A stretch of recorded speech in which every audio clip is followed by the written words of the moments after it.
Hello friends, welcome back to Ruchi Payana. ಇವತ್ತಿನ ವಿಡಿಯೋದಲ್ಲಿ ನೋಡ್ತಾ ಇದ್ದರೆ ಕಲರ್ಫುಲ್ ಆಗಿದೆ. ಮಾಡಿದ ಅಷ್ಟೂ ಒಬ್ಬರೇ ತಿನ್ನುವಷ್ಟು ರುಚಿಯಾಗಿ ಇರುತ್ತೆ. ಏನಂದ್ರೆ ಟೀ ಟೈಮ್ ಸ್ನ್ಯಾಕ್ಸ್. ನಾವು ಹೊರಗಡೆ ಎಲ್ಲ ಹೋದಾಗ ತುಂಬ ಇಷ್ಟಪಡುವಂಥದ್ದು ಗೋಬಿ, ಎಲೆಕೋಸಿನ ಗೋಬಿಯನ್ನು ಮಾಡಿ ತೋರಿಸ್ತಿದ್ದೀನಿ. ಮನೆಯಲ್ಲೇ ಹೈಜೆನಿಕ್ಕಾಗಿ ಯಾವುದೇ ಸಾಸನ್ನು ಬಳಸದೆ ನಾವು ಇಷ್ಟು ರುಚಿಕರವಾಗಿ ಮನೆಯಲ್ಲೇ ಮಾಡ್ಕೋಬೋದಾದರೆ ಯಾಕೆ ಹೊರಗಡೆ ಹೋಗಿ ಆರೋಗ್ಯನ ಹಾಳು ಮಾಡ್ಕೋಬೇಕಲ್ವ. ಹಾಗಾಗಿ ಇವತ್ತು ಸಂಜೆಗೆ ಸ್ನ್ಯಾಕ್ಸ್ಗೆ ನೋಡಿ ರೆಡಿ ಮಾಡ್ಕೊಳ್ಳಿ ಅಂತ ಈ ವಿಡಿಯೋನ ಮಾಡ್ತಿದ್ದೀನಿ. ತುಂಬಾ ಟೇಸ್ಟಿಯಾಗಿರುತ್ತೆ. ಮಕ್ಕಳು ರಜದಲ್ಲಿರೋದ್ರಿಂದ ಏನಾದರೂ ತಿಂಡಿ ಕೇಳ್ತಾನೆ ಇರ್ತಾರೆ. ಹಾಗಾಗಿ ರೆಡಿ ಮಾಡ್ಕೊಳ್ಳಿ. ಬನ್ನಿ ಈಗ ಹೇಗೆ ಮಾಡೋದು ಅಂತ ನೋಡೋಣ. ಈಗ ನಾನು ಒಂದು ಬೌಲ್ಗೆ ಎಲೆಕೋಸನ್ನು ಸಣ್ಣದಾಗಿ ಹೆಚ್ಚಿ ತೊಳೆದು ತಗೊಂಡಿದ್ದೀನಿ. ಈಗ ಅದಕ್ಕೆ ಏನೆಲ್ಲ ಮಸಾಲೆ ಹಾಕ್ತಿದ್ದೀನಿ ಅಂತ ನೋಡಿ. ಇದಕ್ಕೆ ಒಂದು 4 ಸ್ಪೂನ್ ಆಗುವಷ್ಟು ಕಾರ್ನ್ಫ್ಲೋರ್ನ ಹಾಕೋತಾ ಇದ್ದೀನಿ. ನಾನು ಮೈದಾನ ಕಡಿಮೆ ಮಾಡ್ತೀನಿ. ಮೈದಾನ ಒಂದು 2 ಸ್ಪೂನ್ ಹಾಕ್ತೀನಿ ಅಷ್ಟೇ. ಜೊತೆಗೆ ನಾವು ಸಣ್ಣ ರವೆ ಚಿರೋಟಿ ಇರುತ್ತಲ್ಲ ಅದನ್ನು ಒಂದು 2 ಸ್ಪೂನ್ ಹಾಕಿದ್ದೀನಿ. ಜೊತೆಗೆ ಸ್ವಲ್ಪ ಗರಂ ಮಸಾಲ ಮತ್ತು ಮೆಣಸಿಕಾಯಿ ಪೌಡ್ರು, ಜೊತೆಗೆ ಉಪ್ಪು. ಇದು ನಾನು ಮಸಾಲ ಹಾಕಿದ್ದು ಶುಂಠಿ, ಬೆಳ್ಳುಳ್ಳಿ ಮತ್ತು ಹಸಿಮೆಣ್ಸಿಕಾಯನ್ನು ರುಬ್ಬಿಟ್ಕೊಂಡಿದ್ದೆ. ನನಗದು ಮಸಾಲಾಗೂ ಬೇಕು, ಅದಕ್ಕೆ ಕಲಸೋದಕ್ಕೆ ಎಷ್ಟು ಬೇಕಷ್ಟನ್ನು ಹಾಕ್ಕೊಂಡು ಇದನ್ನು ನೀರು ಹಾಕ್ದಂತೆ ಚೆನ್ನಾಗಿ ಮಿಕ್ಸ್ ಮಾಡ್ಕೋಬೇಕು. ನಾವೆಷ್ಟು ಚೆನ್ನಾಗಿ ಮಿಕ್ಸ್ ಮಾಡ್ಕೋತೀವೋ ಅಷ್ಟು ಚೆನ್ನಾಗಿ ಇದು ಬರುತ್ತೆ.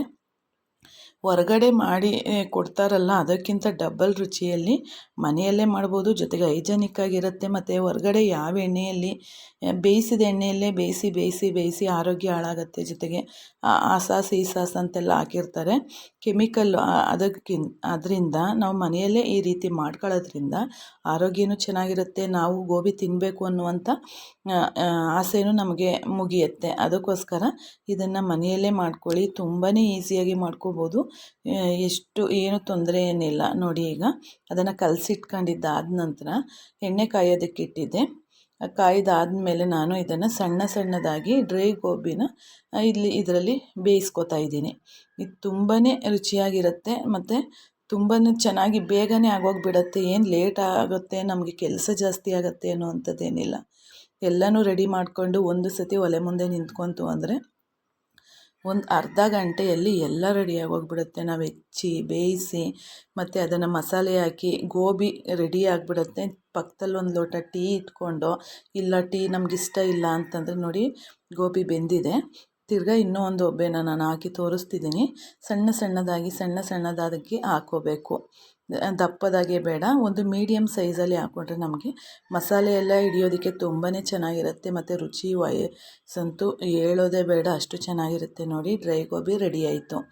ಈಗ ನಾವು ಇದಕ್ಕೊಂದು ಮಸಾಲನ ರೆಡಿ ಮಾಡ್ಕೋಬೇಕಲ್ವ. ನೋಡಿ, ಇಷ್ಟೆಲ್ಲ ನಮಗೆ ಐಟಮ್ ಅದಕ್ಕೆ ಬೇಕಾಗತ್ತೆ. ನಾನು ಅದನ್ನು ಹೇಗೆ ಮಾಡ್ತೀನಿ ಅನ್ನೋದನ್ನು ನೋಡಿ. ಟೊಮೊಟೊ ರಸನೂ ಒಂದು 2 ಟೊಮೊಟೊ ಆಡಿಸಿ ರುಬ್ಬಿ ಇಟ್ಕೊಂಡಿದ್ದೀನಿ. ಈಗ ನಾನು ಈರುಳ್ಳಿಯನ್ನು ಹಾಕೋತಾ ಇದ್ದೀನಿ. ಒಂದು 3 ಈರುಳ್ಳಿಯನ್ನು ಕಟ್ ಮಾಡಿದ್ದೆ.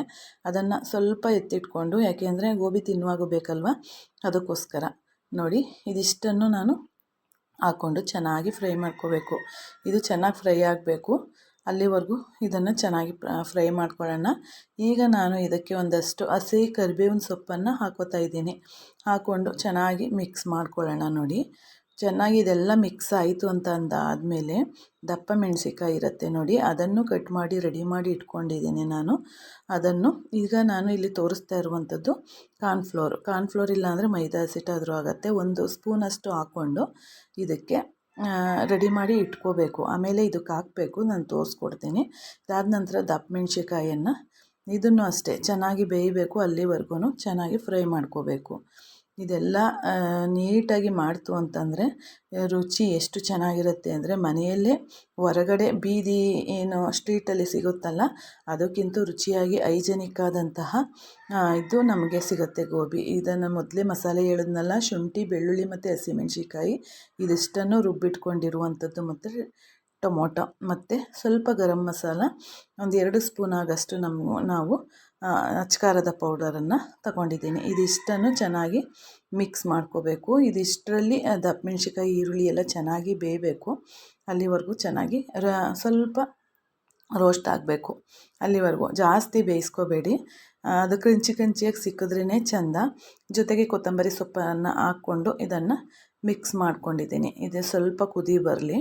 ಆಗ ಸ್ವಲ್ಪ ಇದಕ್ಕೆ ನಿಂಬೆಹಣ್ಣನ್ನು ಹಿಂಡ್ಕೊಳ್ಳೋಣ. ಒಂದು ಅರ್ಧ ಹೋಳಷ್ಟು ನಿಂಬೆಹಣ್ಣನ್ನು ಇಟ್ಕೊಂಡಿದ್ದೀನಿ. ನಾನು ಆಗಲೇ ತೋರಿಸಿದ್ನಲ್ಲ, ಹಿಟ್ಟನ್ನು ಒಂದು ಸ್ವಲ್ಪನೂ ಗಂಟಿಲ್ಲದೆ ಇರೋ ರೀತಿ ಕಲಿಸ್ಕೊಂಡು ಇದಕ್ಕೆ ಹಾಕ್ಕೋಬೇಕು. ಹಾಕ್ಕೊಂಡು ಚೆನ್ನಾಗಿ ಮಿಕ್ಸ್ ಮಾಡ್ಕೋಬೇಕು. ಇದನ್ನು ನೋಡಿ, ಮಿಕ್ಸ್ ಮಾಡಿದ್ಮೇಲೆ ಕಲ್ಲರೇ ಚೇಂಜ್ ಆಗೋಯಿತು.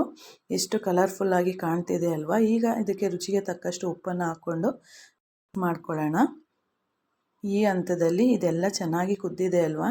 ಈಗ ಡ್ರೈ ಗೋಬಿ ಏನಿದೆ, ಈ ಡ್ರೈ ಗೋಬಿಯನ್ನು ಇದ್ರೊಳಗಡೆ ಕೊತ್ತಂಬರಿ ಸೊಪ್ಪನ್ನು ಹಾಕ್ಕೊಂಡು ಮಿಕ್ಸ್ ಮಾಡಿಕೊಂಡು ಡ್ರೈ ಗೋಬಿ ಏನಿದೆಯಲ್ಲ ಅದನ್ನು ಇದ್ರ ಜೊತೆಗೆ ಮಿಕ್ಸ್ ಮಾಡಿ ಆ ಗೋಬಿಗೆ ಈ ರಸ ಎಲ್ಲ ಹೊಂದ್ಕೊಳ್ಬೇಕು. ಅಲ್ಲಿವರೆಗೂ ನಾವು ಇದನ್ನು ಕೈ ಆಡಿಸ್ತಾನೆ ಇರಬೇಕು, ಯಾಕೆಂದರೆ ತಳ ಹಿಡಿದು ಬಿಡುತ್ತೆ. ಅದಕ್ಕೋಸ್ಕರ ನೋಡಿ, ರೆಡಿಯಾಗಿದೆ. ಈಗ ಇದಕ್ಕೆ ಡ್ರೈ ಗೋಬಿ ಹಾಕ್ಕೊಂಡು ಇದನ್ನು ಚೆನ್ನಾಗಿ ಮಿಕ್ಸ್ ಮಾಡ್ಕೊಳ್ಳೋಣ. ಮಿಕ್ಸ್ ಮಾಡಿಕೊಂಡ್ರೆ 5 ನಿಮಿಷದಲ್ಲಿ ನಮಗೆ ಗೋಬಿ ರೆಡಿ ಆಗೋದು. ನೀವು ಹಾಗೆ ಆದರೂ ತಿನ್ನಿ, ಇಲ್ಲಾಂದರೆ ಟೀ ಜೊತೆಗಾದರೂ ತಿನ್ನಿ. ಸಂಜೆ ರಜದ ಟೈಮಲ್ಲಿ ಮಕ್ಕಳು ದಿನಕ್ಕೆ ಎಲ್ಲ ಗಂಟೆಗೊಂದು ರೀತಿ ತಿಂಡಿಯನ್ನು ಕೇಳ್ತಾರೆ. ಹಾಗಾಗಿ ಹೊರಗಡೆ ಕರ್ಕೋಗಿ ಕೊಡಿಸಿ ಅವ್ರಿಗೆ ಆರೋಗ್ಯ ಹಾಳು ಮಾಡೋ ಬದಲು ಮನೆಯಲ್ಲಿ ಮಾಡಿ ಅಂತ ತೋರಿಸ್ಕೊಡ್ತಾಯಿದ್ದೀನಿ. ನೋಡಿ, ಈಗ ನಾವು ಕೊತ್ತಂಬರಿ ಸೊಪ್ಪನ್ನು ಲಾಸ್ಟ್ಗೆ ಹಾಕಿಬಿಟ್ಟು ಇದನ್ನು ಮಿಕ್ಸ್ ಮಾಡಿಕೊಂಡ್ರೆ ಆಯಿತು. ನಮಗೆ ರುಚಿಯಾದ ರೆಡಿಯಾಗಿದೆ. ಇದನ್ನು ನೋಡಿದ್ರೆ ಮಕ್ಕಳು ಕಿತ್ಕೊಂಡು ಹೋಗ್ಬಿಡ್ತಾರೆ, ಅಷ್ಟು ರುಚಿಯಾಗಿರುತ್ತೆ. ಜೊತೆಗೆ ತುಂಬ ಇಷ್ಟಪಡುವಂಥ ರೆಸಿಪಿ. ಧನ್ಯವಾದಗಳು.